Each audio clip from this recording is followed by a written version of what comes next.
Au fil des progrès technologiques, l'art numérique voit s'ouvrir sans cesse de nouvelles possibilités. De l'art qui stimule l'imagination, enrichissant notre réalité de nouveaux mondes. Des œuvres qui ne sont pas seulement à regarder, mais aussi à expérimenter.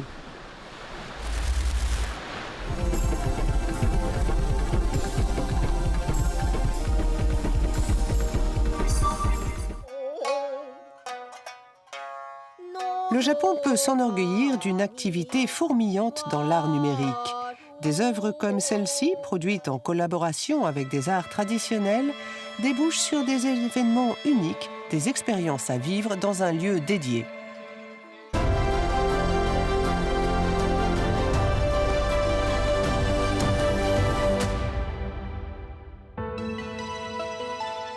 L'artiste numérique Muramatsu Ryotaro est un pionnier du mapping vidéo. Ses œuvres sont connues au niveau international, mais avec ce projet, il vise pour la première fois à relier les gens du monde entier dans une émotion commune. C'est le projet Dandelion, pissenlit. Les pissenlits se propagent par la diffusion de leurs akènes, qui s'envolent poussés par le vent. Muramatsu Ryotaro a planté des pissenlits-objets dans le monde entier. Ils se transmettent mutuellement des akènes numériques qui s'épanouissent en fleurs virtuelles à l'arrivée. L'artiste espère que ces échanges de fleurs numériques relieront les gens du monde entier dans un désir partagé de paix. Nous vivons dans une ère de fragmentation sociale croissante. Les gens s'opposent par les mots, certains de détenir chacun la vérité. Mais les mots peuvent être interprétés de multiples façons, ce qui débouche sur des conflits. Mon projet repose sur des actions et non des mots, pour relier les gens par des graines numériques qui s'épanouissent en fleurs, un symbole pacifique. Cet événement a eu lieu à Kyoto. Le projet Dandelion connaît un grand succès, attirant de nombreux participants. Depuis son smartphone, chacun peut envoyer un akène numérique chargé d'une prière pour la paix signée de son nom. Quand l'akène lancé de Kyoto atteint sa destination à l'étranger, il fait s'épanouir des fleurs numériques.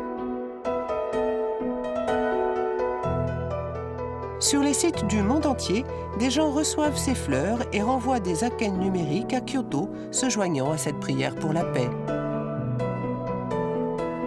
Des pissenlits numériques ont ainsi fleuri dans l'enceinte de magnifiques temples de Kyoto.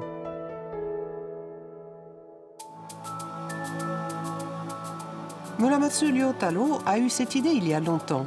Elle a aujourd'hui été rendue possible par les progrès technologiques.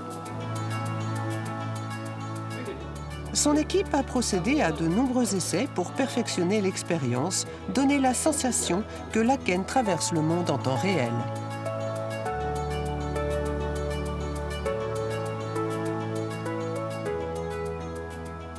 Comment donner l'impression qu'un élément numérique vole pour de vrai à travers les continents?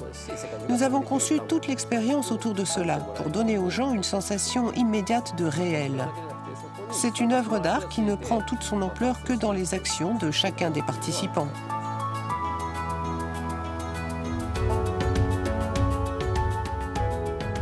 L'artiste voulait concrétiser ce projet pour que chacun puisse se sentir relié aux autres, précisément parce que c'est une chose difficile pour la plupart d'entre nous à l'heure actuelle. S'envoyer mutuellement ces fleurs numériques, c'est communier dans une prière pour la paix au sein d'un réseau qui nous relie intimement les uns aux autres. Cet acte de connexion est ce qui donne sa valeur à l'art de nos jours.